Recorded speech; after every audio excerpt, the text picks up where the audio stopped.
साथियों नमस्कार। कृषि दर्शन के इस अंक में आपका बहुत बहुत स्वागत है। मैं हूं अनामिका। दर्शकों, हर बार की तरह इस बार भी हम आपके लिए कुछ खास और नया लेकर आए हैं और आज हमारे कार्यक्रम का विषय है खरीफ की फसलों में रोग एवं कीट नियंत्रण। और आज इसी विषय पर बातचीत करने के लिए हमारे साथ हमारे स्टूडियो में है डॉक्टर ऋषिकेश मंडलोई जी, जो कि कृषि एवं उद्यानिकी विशेषज्ञ हैं, और साथ ही हमारे बीच एक सफल किसान भाई गुलाब सिंह मेवाड़ा जी है। तो आप दोनों का हमारे कार्यक्रम में बहुत बहुत स्वागत है। तो आइए शुरुआत करते हैं हमारे आज के कार्यक्रम की। मंडलोई जी, हमारा पहला सवाल आपसे है, जैसे कि अभी खरीफ की फसलों का समय चल रहा है, तो आप बताएं कि अभी खरीफ की फसलों में कौन कौन से समसामयिक कार्य करने चाहिए। यदि मैं हमारे प्रदेश की बात करूं जी, तो हमारे प्रदेश के बहुत बड़े भूखंड पर वर्तमान में धान की फसल, सोयाबीन की फसल, कपास की फसल, अरहर की फसल, मूंग की फसल लगाई गई है। यदि मैं समसामयिकी की बात करूं तो वर्तमान स्थिति में वर्षा की स्थिति अधिक है और धान में यदि समसामयिकी चर्चा की जाए तो धान के खेत में अधिक यदि पानी भरा हुआ है तो कुछ पानी निकालना है, कुछ दिनों के लिए छोड़ना है, फिर वापस के लिए उसमें आपको पानी देना है। दूसरी चीज़ आपको ये ध्यान रखना है कि जो उर्वरकों का हम विभाजन जैसे करते हैं, नत्रजन की बात करते हैं, तो किसान भाइयों, जैसे कि आप नत्रजन का विभाजित करते हैं, उसको 3 भागों में विभाजित करते हैं, तो तीसरी किस्त का समय आ चुका है। तीसरी किस्त को या तो आप नैनो यूरिया से या तो फिर आप अपने यूरिया के माध्यम से दे सकते हैं। इसमें मेरी अनुशंसा तो ये है कि यदि आप नैनो यूरिया के माध्यम से उर्वरक देते हैं नत्रजन, तो ज़्यादा बेहतर होगा और इससे लाभ ज़्यादा मिलता है, खर्च कम आता है और बहुत ही सर्वोत्तम उपाय है।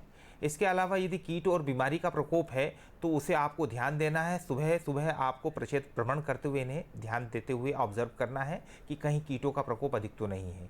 इसके साथ बीच में आपको पीले बोर्ड लगाना है और रस चूसक कीटों का प्रकोप है तो उसके लिए आगामी में दवाएं बताने वाला हूं, उन दवाओं का आपको उपयोग करना है। कपास के बीच में भी आपको इसी बात का ध्यान रखना है कि यदि वर्षा के कारण जल भराव हो रहा है तो पूर्ण रूप से जल निकास की व्यवस्था करना है। सब्जियों की फसल में भी जल निकास का विशेष ध्यान रखना है, क्योंकि रोगों का जो शुरुआत होती है अधिक नमी की स्थिति में अधिक होती है।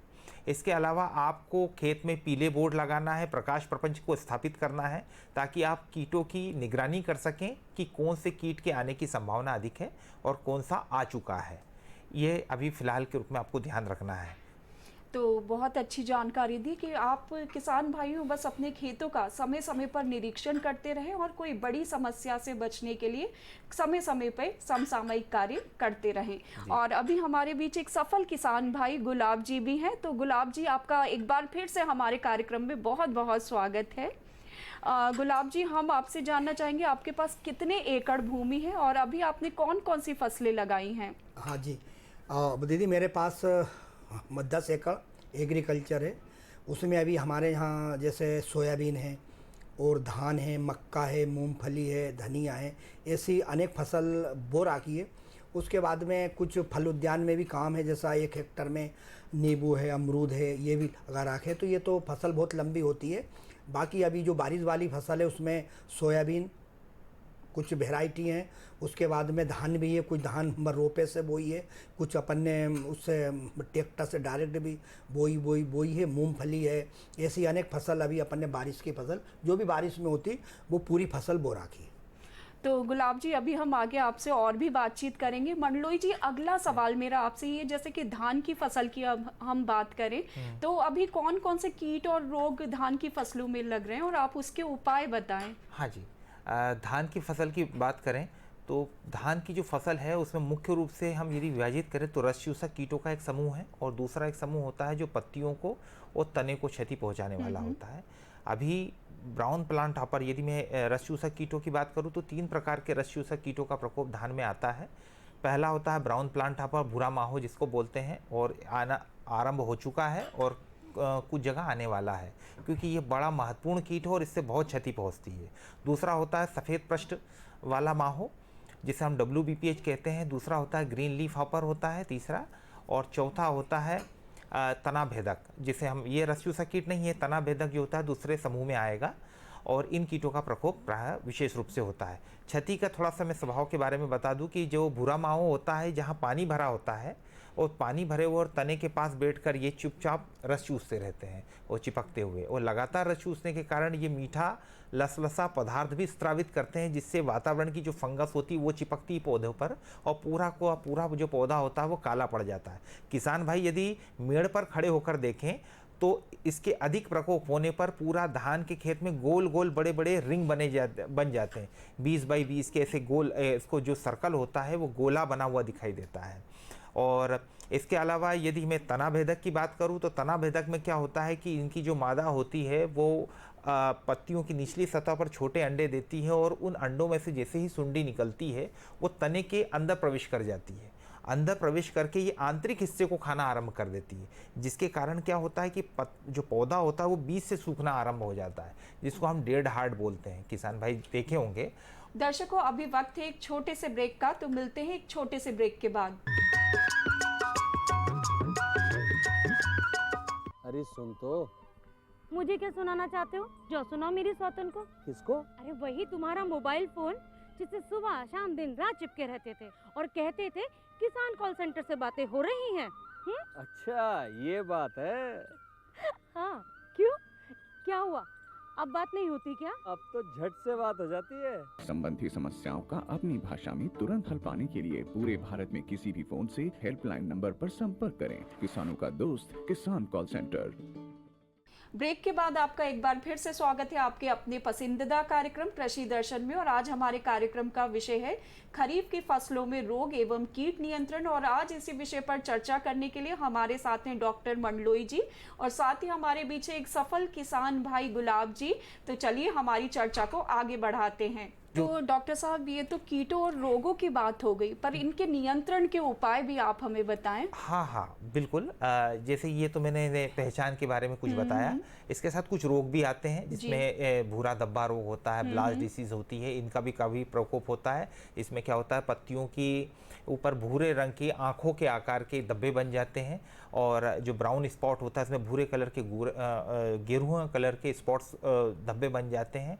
इनके प्रबंधन के लिए मैं किसान भाई आपको बताना चाहूँ कि भूरा माहों के प्रबंधन के लिए आपको रासायनिक जो पायमेट्रिजिन जो दवा होती है, पायमेट्रिजिन दवा का उपयोग करना है। 300 ग्राम प्रति हेक्टर के हिसाब से आपको उपयोग करना है। फ्लोनिकामिड दवा जो होती है उसका उपयोग करना है। इससे इस भूरा माहों के प्रकोप से बचा जा सकता है। और इसके अलावा आपको फसल चक्र आवश्यक रूप से अपनाना है। लगातार एक जैसी फसल लगाने के कारण हम कितने भी प्रयास कर लें, उसके प्रबंधन में जो हमें सफलता मिलना चाहिए वो नहीं मिल पाती है। तना भेदक के प्रबंधन के लिए मैं किसान भाइयों आपको बताना चाहूँगा कि इसके लिए आपको शुरुआत में यदि दो चीज़ें बताना चाहूँगा। शुरुआत में यदि इसका प्रकोप होता है तो आपको वो प्रभावित पौधे को निकालकर तुरंत नष्ट करना है। दूसरा, आप अभी नर्सरी स्टेज तो चली गई है खैर, मगर आपको भविष्य में ध्यान रखना है कि शुरुआत में इनकी जो मादा होती है पत्तियों के ऊपर अंडे देती हैं, तो शुरू में ही आप पत्तियों के ऊपरी हिस्से को, जिसको हम क्लिपिंग बोलते हैं, उसको काट दें। इस तरीके से, ऐसा पत्ती है उसको ऐसे काटते चले जाएं, तो अंडों का जो समूह होगा वो नष्ट हो जाएगा। रसायन की हम यदि बात करें तो इसके लिए जो मार्केट में क्लोरेंट्रा नीलीप्रोल का ग्रेनुअल फॉर्मेशन आता है, उसका लगभग 10 किलोग्राम प्रति हेक्टर के हिसाब से उपयोग करें, ये बहुत अच्छा है। कार्टार्प हाइड्रोक्लोराइड का उपयोग किया जा सकता है 20 किलोग्राम प्रति हेक्टर के हिसाब से।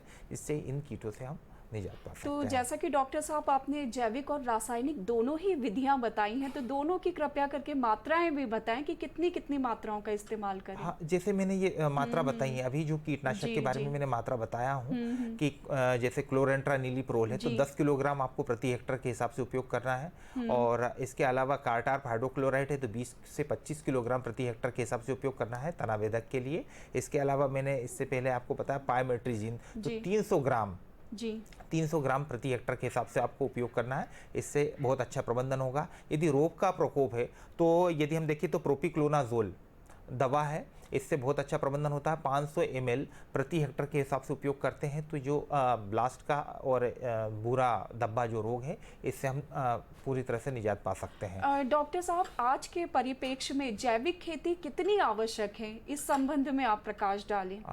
जैविक खेती के बारे में मैं प्रकाश डालूं और बात बताएं तो वास्तव में वर्तमान में बहुत, आज के समय में बहुत आवश्यकता है। एक्चुअली में वास्तव में हो क्या रहा है कि हम पूर्ण रूप से जैविक की भी बात समर्थन में नहीं कर सकते आज की डेट में, मगर आपको संतुलन बना के रखना है। क्या होता है कि समन्वय की आवश्यकता होती है, जिस प्रकार से जीवन में समन्वय की आवश्यकता होती है, समाज में समन्वय की आवश्यकता होती है, खेती में भी समन्वय की आवश्यकता होती है। जी हाँ, आपने बहुत अच्छी बात कही कि एक बैलेंस बना के रखा जाए। जी, तो उसमें एक चीज का याद रखना है, ध्यान रखना है आपको किसान भाइयों को कि आपको जब उर्वरकों की आवश्यकता हो तो आप डिपेंडेंसी पूर्ण रूप से रसायनों के ऊपर ना रहते हुए आपको वर्मी कंपोस्ट का उपयोग करना है, सड़ी हुई गोबर की खाद का उपयोग भी करना है। इसके अलावा आपको रसायनों के ऊपर अंत में जाना है। प्रारंभिक रूप से आपको वो सारे प्रयास करना चाहिए जो कि आपके आसपास निःशुल्क उपलब्ध हैं। जैसे कि गोबर, यदि आप पशुपालन करेंगे तो पशुपालन से गोबर मिलेगा, आप अच्छी सड़ी हुई गोबर की खाद का उपयोग करें तो इससे सारे पोषक तत्व मिलेंगे, पौधे के अंदर प्रतिरोधकता स्वाभाविक रूप से विकसित होगी। दूसरा चीज़ें होती है कि आप प्रकाश प्रपंच का उपयोग करें। प्रकाश प्रपंच में इतना अच्छा साधन है कि जिसमें आपके खेत के आसपास जो भी कीट हैं, जो भी हैं, वो सारे आकर्षित होंगे। हम देखते हैं हमारे घर में बारिश के दिनों में कीड़े आने लग जाते हैं लाइट के चारों ओर, ये उनका नैसर्गिक स्वभाव होता है। तो उसमें कीटों की हमारे उपस्थिति, आप देख लेंगे कि हमारे खेत में ये कीड़े आ रहे हैं। एक बहुत ही अच्छा छोटा सा फेरोमोन ट्रैप होता है जिसमें जो होते हैं कि नर कीट जो होते हैं वो आकर्षित हो जाते हैं। ये हर कीटों के लिए अलग अलग होता है, मैं एक सामान्य चर्चा कर रहा हूँ, है ना। तो ये इसमें क्या होगा कि वो आकर्षित होंगे। ऐसे आपको फिर आपके आसपास निम्बोली उपलब्ध है, किसानों के पास नीम तेल उपलब्ध है, तो आप इसका उपयोग कर सकते हैं। और जब ये सारे प्रयास के बाद फिर कुछ कीट होता है तो आप फिर रसायनों का उपयोग करें। बहुत अच्छी तो बात ये क्रम कही। बना जी के हाँ, रखें। किसान भाइयों, आप बिल्कुल बैलेंस बना के चले और जहां तक हो सके केमिकल से बचे और जैविक खेती को बढ़ावा दे। और अभी हमारे बीच एक सफल किसान भाई गुलाब जी भी हैं, तो गुलाब जी, आप इस संबंध में क्या कहना चाहेंगे। दीदी, हाँ, जो मतलब डॉक्टर साहब ने बताया वो ठीक है, क्योंकि आज कल क्या है कि जो अपनी ज़मीन का वातावरण और तो मट्टी की जो उपलब्धता है, शक्ति है, वो ख़त्म हो गई है। तो आज के इसमें तो जैविक खेती बहुत ज़रूरी हो गई है। और मेरा मानना तो ये है कि ज़्यादातर अगर हमारी महिला खेत में उतरेगी तो बहुत अच्छा काम होगा, क्योंकि अधिकतर गांव के अंदर हमारी जो महिला है वो महिला का 80% व पुरुष से ज़्यादा 80% हमारी महिला खेती में काम करती है। तो प्राकृतिक कृषि अगर हमारी महिला करती है तो उससे हमारी आय भी बढ़ती है और जो हमारा खर्च है वो जीरो बजट पे खेती होगी। और सबसे बड़ी बात यह है कि खेती एक ऐसा एग्रीकल्चर है कि आप जो भी खेती से हमारा वेस्ट निकलता, जैसे कचरा है वगैरह जो भी निकलता, उसी को अपन डिकम्पोज करके अगर अपन खेत में डालेंगे तो उसी को जैविक खेती कहते हैं। उससे हमारी मतलब लागत भी कम होगी और लागत कम होने के साथ साथ हमारी फसल भी बढ़िया रहेगी। और फसल बढ़िया रहने के साथ साथ जो हमारी आय है वो आय हमारी दुगनी होगी, क्योंकि हम फर्टिलाइजर कीटनाशक नहीं डालेंगे तो बराबर हमारी जेब का पैसा बचेगा। दर्शकों, अभी वक्त है एक छोटे से ब्रेक का, तो मिलते हैं एक छोटे से ब्रेक के बाद।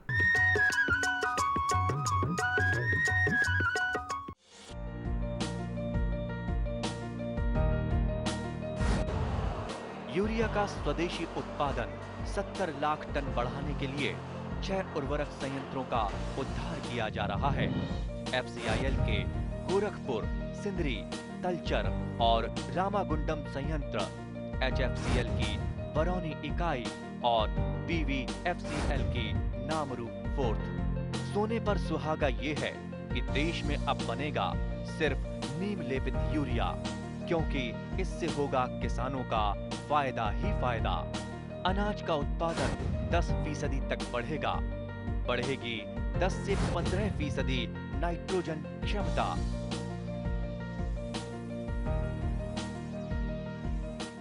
ब्रेक के बाद आपका एक बार फिर से स्वागत है आपके अपने पसंदीदा कार्यक्रम कृषि दर्शन में। और आज हमारे कार्यक्रम का विषय है खरीफ की फसलों में रोग एवं कीट नियंत्रण। और आज इसी विषय पर चर्चा करने के लिए हमारे साथ हैं डॉक्टर मंडलोई जी और साथ ही हमारे बीच एक सफल किसान भाई गुलाब जी। तो चलिए हमारी चर्चा को आगे बढ़ाते हैं। जैसा कि कहा कि महिलाओं को अधिक से अधिक जोड़ना चाहिए और उन्हें आत्मनिर्भर बनाना चाहिए, तो आप जो है उनके स्वरोजगार के लिए और उनको प्रशिक्षित करने के लिए आप कौन कौन से कार्य कर रहे हैं? हाँ दीदी, जैसा मेरा एफपीओ बना है तो एफपीओ का सही काम ये है किसान उत्पादक संगठन, मतलब किसानों को बिचौलियों से बचाना। तो हमारे एफपीओ में मैंने जैसे 600 शेयर धारक है, उसमें मैंने 300 हमारी महिला दीदी जोड़ रखी। वो महिला दीदी उन्हीं को जोड़ी है जो आजीविका स्वयं सहायता समूह में काम करती, उन्हीं महिला को एफपीओ से जोड़ी। तो उन्हीं महिला को हम जैविक खेती का प्रशिक्षण देते हैं, पशुपालन का प्रशिक्षण देते हैं। जैसे अपने पास वो प्रोसेसिंग सेंटर है तो उनको दाल बनाने का, तेल बनाने का काम भी उनको अपन प्रशिक्षण देते हैं। आए दिन हमारा कार्यक्रम एफपीओ के द्वारा मीटिंग चलती है। तो महिलाओं को महिला मॉडल बनाना, मतलब महिला को मॉडल बनाना, ताकि और हमारी एक महिला। शब्द आजकल बहुत सुनने को मिलता है ड्रोन दीदी, तो इस संबंध में भी आप प्रकाश डालें। हाँ, इसमें सर दीदी मतलब सरकार का बहुत बढ़िया काम है कि हर ब्लॉक में, हर उसमें हमारी दीदी ड्रोन दीदी बने। लेकिन ड्रोन दीदी जो ही बनेगी जो हमारी आजीविका स्वयं सहायता समूह में जुड़ी है, तो उन्हीं महिलाओं को शासन के द्वारा ड्रोन दीदी बनाया जाएगा। और ड्रोन का सबसे बढ़िया ये काम है कि उससे समय भी बचेगा, दवाई भी बचेगी, और हमारी ड्रोन दीदी एक मॉडल बनेगी। हमारी गांव की महिला कुछ नहीं कर सकती तो वो ड्रोन दीदी बन के हमारे जो एग्रीकल्चर में दवा छिड़कने का काम है, जैसा नैनो यूरिया का काम है, वो हमारी महिला कर सकती। और उस महिला में कुछ ड्रोन दीदी बनी भी है हमारे इधर, और अभी हमारी कुछ महिला उनकी हमारे समय के द्वारा उनको ट्रेनिंग भी मिल गई। तो आने वाले समय में उनको ड्रोन मिलने वाला भी है और वो ड्रोन दीदी बन चुकी है। जी, अभी गुलाब जी हम आपसे आगे भी बातचीत करेंगे। अगला सवाल डॉक्टर मंडलोई जी मेरा आपसे है कि अभी सोयाबीन की फसलों की अगर हम बात करें तो सोयाबीन में कौन कौन से कीट पाए जाते हैं और वो किस तरह से फसलों को नुकसान पहुंचाते हैं? जी, हमारा प्रदेश वैसे भी सोयाबीन राज्य के रूप में प्रचलित है और किसान भाइयों ने इस फसल पर काफ़ी मेहनत की है। इसमें मुख्य रूप से जो कीटों का प्रकोप होता है उसमें सफ़ेद मच्छर, जिसे हम वाइट फ्लाई बोलते हैं, ये होता है। ये ही पीला मोजेक को प्रसारित करता है। दूसरा एक हरा मच्छर होता है, इसका प्रकोप होता है। इसके अलावा कुछ सुंडियाँ लगती हैं, रोएदार सुंडी लगती हैं, और कुंडलककार जिसे हम सेमी लूपर बोलते हैं, इसका प्रकोप होता है। पॉट फ्लाई का क्षमा चाहूँगा स्टेम फ्लाई का प्रकोप होता है। गर्डल बीटल का प्रकोप होता है। ये मुख्य कीट हैं, इनका काफ़ी प्रकोप किसान भाइयों को देखना पड़ता है और इनके प्रबंधन के लिए काफ़ी लागत लगाना पड़ती है। पर अगला सवाल गुलाब जी मेरा आपसे ये है कि अनाज और फल सब्जियों की अगर हम बात करें संग्रहण की, तो इसको लेकर भी सरकार द्वारा कई योजनाएं चलाई जा रही हैं, तो क्या आपने ऐसी किसी योजना का लाभ लिया है? हाँ दीदी, मैंने ये लाभ लिया है। अभी हमें को केंद्र से एक कोल्ड स्टोरेज मिला है। वो कोल्ड स्टोरेज करीबन उसका रेट 27 लाख रुपए है और वो सूर्य ऊर्जा से चल रहा है। तो हमारे किसान भाई, हमारा क्षेत्र सब्जी का ज़्यादा है और हमारी महिला भी सब्जी ज़्यादा उगाती है। तो वो जो भी अगर बाज़ार कम रेट हुआ या किसी कारण से मार्केट बंद रहा या हड़ताल वगैरह किसी कारण से, हमारे कोल्ड स्टोरेज में हमारे किसान भाई 1 हफ्ता सब्जी रख सकते। 1 हफ्ता के बाद, और उसमें बिल्कुल फ्रेश सब्जी रहती जैसी खेत में खड़ी ऐसी। 1 हफ्ता के बाद के बीच में जो भी उनको उठाना है मार्केट, किसी भी मार्केट में लेके जाना है, तो वो अपने पर्ची पे लिख देंगे कि हमने आपके कोल्ड स्टोरेज में 7 क्रेट जमा करी थी, हम 7 क्रेट उठा के लेके जा रहे हैं। तो वो मार्केट में उनको अच्छा दाम मिल जाता है, उनको फेंकना नहीं पड़ता है, उनकी सब्जी वेस्ट नहीं जाती। उसके बाद में वो दीदी जैसे अनाज के लिए हमारे सरकार द्वारा सब सिटी में 20 कुंडल 10 कुंडल की जो टंकियाँ मिलती थी, उससे अनाज बढ़िया रहता। पहले क्या करता था, गांव की हमारी महिला एक मट्टी की कोठी बनाती थी, उसमें मतलब अनाज सही नहीं रहता था उसमें। जी, आपने बिल्कुल बहुत अच्छी बात कही। इससे लंबे समय तक अनाज और फल सब्जियों को संग्रहित किया जा सकता है। अब आप चलते चलते हमारे युवा साथियों को क्या सुझाव देना चाहेंगे? हाँ, मैं हमारे युवाओं को चलते चलते यही बस सुझाव देना चाहता हूँ कि एक तो हमारे एफपीओ से जुड़ के अगर वो काम करेंगे तो सारी योजना का फ़ायदा मिलेगा, सारी ट्रेनिंग मिलेगी उनको, सारे लोन के बारे में जानकारी मिलेगी, क्योंकि हमने एफपीओ के द्वारा सूचना केंद्र और जन सूचना केंद्र भी स्थापित कर रखा है। तो हमारे वहाँ से यही कहना है कि अगर एग्रीकल्चर में प्राकृतिक कृषि या जैविक खेती करोगे तो आपको 5,000 के लिए शहर नहीं भागना पड़ेगा। और खेती बिल्कुल, आपने बहुत अच्छी जानकारी दी कि एफपीओ के माध्यम से जुड़कर आपको पूरा मार्गदर्शन समय समय पर दिया जाएगा और नई नई योजनाएं भी आपको पता चलती रहेगी। और यही सवाल डॉक्टर साहब हमारा आपसे भी है कि चलते चलते आप हमारे युवा किसान भाइयों को क्या सलाह देना चाहेंगे? किसान भाइयों, आपको तो मैं ये सलाह देना चाहूँगा कि आपको अपनी खेती की लागत कम करना है। दूसरा ध्यान ये रखना है कि आपको प्रकृति के साथ किसी भी प्रकार का खिलवाड़ नहीं करना है। निजी लाभ को ध्यान में रखते हुए हम प्रकृति के साथ धोखा ना करें, क्योंकि यही खेती भी एक प्रकृति का हिस्सा है, भूमि भी प्रकृति का हिस्सा है। यदि हम आज के वर्तमान लाभ को प्राथमिकता देंगे तो भविष्य में हमें खेती को संभालने में बड़ी तकलीफ जाएगी। ये बात आपने बहुत अच्छी कही है। तो इस बात को आपको प्रकृति का पोषण करते हुए हमें अपनी आवश्यकताओं की पूर्ति करना है, प्रकृति का शोषण करते हुए अपनी आवश्यकताओं की पूर्ति नहीं करना है। इसके लिए आपको मैं शुद्ध जैविक के साथ साथ आपको रसायनों का भी उपयोग करना है। आप दोनों का चीज का उपयोग करें, मगर हम यदि पूर्ण रूप से प्राकृतिक जो माध्यम है, जो कि दूसरे हैं रसायनों के अलावा जो तरीके, उनको सभी को छोड़ दिया जाए और सिर्फ हम रसायनों के ऊपर निर्भर हो जाएं, तो हम लागत को कम नहीं कर पाएंगे, ना ही हम प्रकृति को सुरक्षित रख पाएंगे। तो आपको सारे माध्यमों का उपयोग करना है, सारे तरीके को अपनाना है, और तब जाके आपको कीटों का भी प्रबंधन करना है, खरपतवारों का भी प्रबंधन करना है, रोगों का भी प्रबंधन करना है, और समुचित जो खेती का प्रबंधन है आपको सारे आयामों को साथ में लेते हुए करना है। तो किसान भाइयों, आपको डॉक्टर ध्यान साहब, रखना आपने है। बहुत अच्छी जानकारी दी और बहुत अच्छी बात कही कि संतुलित तरीके को अपनाएं और ज़्यादा से ज़्यादा केमिकल से बचें, जहाँ तक हो सके जैविक खेती को अपनाएं। तो मंडलोई साहब, आपने हमें इतनी अच्छी जानकारी दी, उसके लिए बहुत बहुत धन्यवाद। और साथ ही गुलाब जी, आपने भी हमें बहुत अच्छी जानकारी दी, बहुत अच्छे अनुभव आपने शेयर किए। निश्चित रूप से हमारे किसान भाइयों को ज़रूर आपसे प्रेरणा मिली होगी। दर्शकों, वक्त हो चला है खबरें खेती का, तो चलिए देखते हैं खबरें खेती की। नमस्कार किसान भाइयों, खबरें खेती की में आपका स्वागत है। सबसे पहले एक नजर कृषि से जुड़े आज के प्रमुख समाचारों पर। शिकायतों के समाधान के लिए बनेगा समर्पित पोर्टल। प्रदेश के 20 लाख किसानों को देंगे सोलर पावर पंप। सरकार किसानों को मजबूत आर्थिक आधार देने प्रयासरत। लहसुन से कमाए लाभ और टमाटर की उन्नत खेती। और चलिए अब देखते हैं समाचारों को विस्तार से। केंद्रीय कृषि तथा ग्रामीण विकास मंत्री श्री शिवराज सिंह चौहान ने दिल्ली में एक उच्च स्तरीय बैठक कर किसानों की शिकायतों के समाधान की समीक्षा की। इस बैठक में उन्होंने कॉल सेंटर और अलग अलग पोर्टल्स के माध्यम से किसानों से मिलने वाली शिकायतों को लेकर अधिकारियों से चर्चा की। श्री चौहान ने निर्देश दिए कि किसानों की सुविधा के लिए अब अलग अलग पोर्टल की जगह एक समर्पित एकल पोर्टल बनाया जाए, जहां किसान अपनी शिकायतें, सुझाव और सहायता से जुड़ी सारी बातें एक ही जगह दर्ज करा सकें। उन्होंने कहा कि किसानों की समस्याओं का समय पर और उचित समाधान बेहद जरूरी है। श्री चौहान ने अधिकारियों से कहा कि वे स्वयं भी नियमित रूप से इन शिकायतों की समीक्षा करें ताकि किसानों को त्वरित राहत मिल सके। बैठक के दौरान केंद्रीय मंत्री ने अधिकारियों से किसानों की ओर से आने वाली प्रमुख शिकायतों की जानकारी ली। इनमें से कई शिकायतें नकली या घटिया खाद बीज और कीटनाशकों से जुड़ी थीं। श्री चौहान ने इन समस्याओं के समाधान को प्राथमिकता देने के निर्देश दिए। उन्होंने कहा कि राज्यों में प्रवास के दौरान भी उन्हें ऐसी शिकायतें मिली हैं। उन्होंने जोर देकर कहा कि किसानों को लूटने से बचाना होगा। इसके लिए अमानक उत्पादों की बिक्री पर रोक लगाई जानी चाहिए। मध्य प्रदेश के मुख्यमंत्री डॉक्टर मोहन यादव ने कहा है कि राज्य सरकार प्रदेश के सभी अन्नदाताओं को सम्मान और सुविधा देने के लिए निरंतर कार्य कर रही है।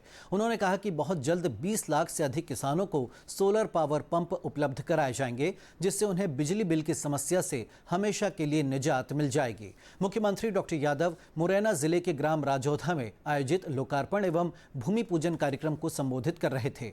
मुख्यमंत्री डॉक्टर यादव ने कहा कि प्रदेश के किसानों को केंद्र सरकार और राज्य सरकार की ओर से 6-6 हज़ार रुपए, इस प्रकार कुल 12 हज़ार रुपए सम्मान निधि दी जा रही है। उन्होंने कहा कि इसी प्रकार प्रदेश की सभी लाडली बहनों को दीपावली के बाद भाई दूज से हर माह 1500 की राशि दी जाएगी। कार्यक्रम में मुख्यमंत्री डॉक्टर यादव ने 52 करोड़ 59 लाख रुपए से अधिक लागत के विकास कार्यों का लोकार्पण और भूमि पूजन किया।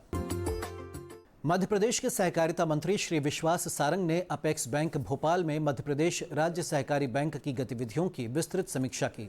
इस दौरान उन्होंने नियुक्तियों, जिला सहकारी केंद्रीय बैंकों की वित्तीय स्थिति, खरीफ 2025-26 में अल्पावधि फसल ऋण वितरण, 0% ब्याज दर पर अल्पावधि फसल ऋण योजना सहित कई विषयों पर विस्तृत चर्चा कर अधिकारियों को आवश्यक दिशा निर्देश दिए। श्री सारंग ने कहा कि राज्य सरकार किसानों को मजबूत आर्थिक आधार देने के लिए निरंतर प्रयासरत है। उन्होंने अधिकारियों को निर्देश दिए कि खरीफ 2025-26 के लिए समय पर अल्पावधि फसल ऋण वितरण सुनिश्चित हो तथा किसानों को 0% ब्याज दर पर ऋण की सुविधा समयबद्ध रूप से उपलब्ध कराई जाए। उन्होंने पैक्स समितियों में खाद की पर्याप्त उपलब्धता सुनिश्चित करने और पैक्स कंप्यूटरीकरण की प्रक्रिया को गति देने पर विशेष बल दिया।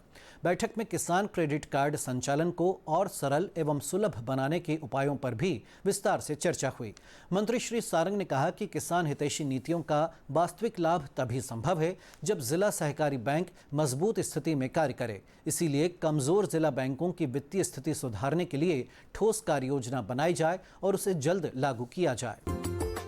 औषधीय गुणों से भरपूर लहसुन के निर्यात से विदेशी मुद्रा अर्जन की प्रबल संभावनाएं हैं, क्योंकि लहसुन उत्पादन के क्षेत्र में मध्य प्रदेश देश में अव्वल है।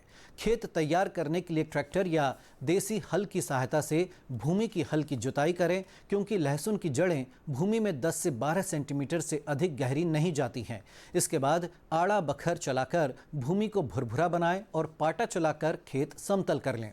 एग्री फाउंड सफ़ेद G41, यमुना सफ़ेद G1, यमुना सफ़ेद 2 G50, यमुना सफ़ेद 3 G282, agree found Parvati, Yamuna सफ़ेद 4 G323 लहसुन की प्रमुख किस्में हैं। लहसुन की अच्छी पैदावार लेने के लिए 15 से 20 टन प्रति हेक्टेयर पकी हुई गोबर खाद को खेत में अंतिम तैयारी के समय भूमि में मिला देना चाहिए। सामान्यतः सितंबर-अक्टूबर लहसुन लगाने का उचित समय है। लहसुन की बुआई इसकी कलियों द्वारा होती है। प्रत्येक कंद में औसतन 15 से 20 कलियां होती हैं। बुआई से पूर्व कलियों को सावधानी पूर्वक अलग कर लें, परंतु ध्यान रखें कलियों के ऊपर की सफ़ेद पतली झिल्ली को नुकसान न हो। बुआई के लिए 8 से 10 मिलीमीटर रोग रहित सुगठित कलियों का ही चुनाव करें। बुआई से पूर्व कलियों को फफूंदनाशक दवा बाबिस्टिन 2 ग्राम प्रति लीटर पानी के घोल में 2 मिनट तक डुबोकर उपचारित करें। 1 हेक्टेयर क्षेत्र के लिए लगभग 4.5 से 5 क्विंटल कलियों की आवश्यकता होती है। टमाटर एक महत्वपूर्ण संरक्षित खाद्य है। इसे सभी सब्जियों में डालकर पकाया जाता है। इसके बिना सब्जी अधूरी सी लगती है तथा इसकी खेती संसार के सभी भागों में की जाती है। टमाटर का प्रयोग प्रमुख रूप से सलाद, अचार, टमाटर केचप, चटनी बनाने में किया जाता है। टमाटर की खेती के लिए उपयुक्त उचित जल निकास वाली दोमट या बलुई दोमट भूमि अच्छी मानी जाती है। इसके स्वर्ण, लालिमा, पूसा आदि प्रमुख किस्में हैं। टमाटर के बीज को लगाने से पहले छोटी छोटी क्यारियां जिनका आकार 1 मीटर चौड़ा और लंबाई अपने हिसाब से रखते हैं। फिर उसमें बीज कतार से कतार में डालते हैं। यह 4 से 5 सप्ताह में तैयार हो जाता है। वर्षा ऋतु में रोपी गई टमाटर की फसल में पानी की आवश्यकता नहीं पड़ती है। गर्मी में 7 से 10 दिन के अंतर में सिंचाई एवं ठंड में 10 से 15 दिन के अंतर में सिंचाई करें। तो किसान भाइयों, खबरें खेती की में इतना ही। मुझे दीजिए अनुमति। नमस्कार। तो दर्शकों, आज हमारे कार्यक्रम में बस इतना ही और अगले अंक में हम एक नए विषय को लेकर फिर हाजिर होंगे। तब तक के लिए नमस्कार।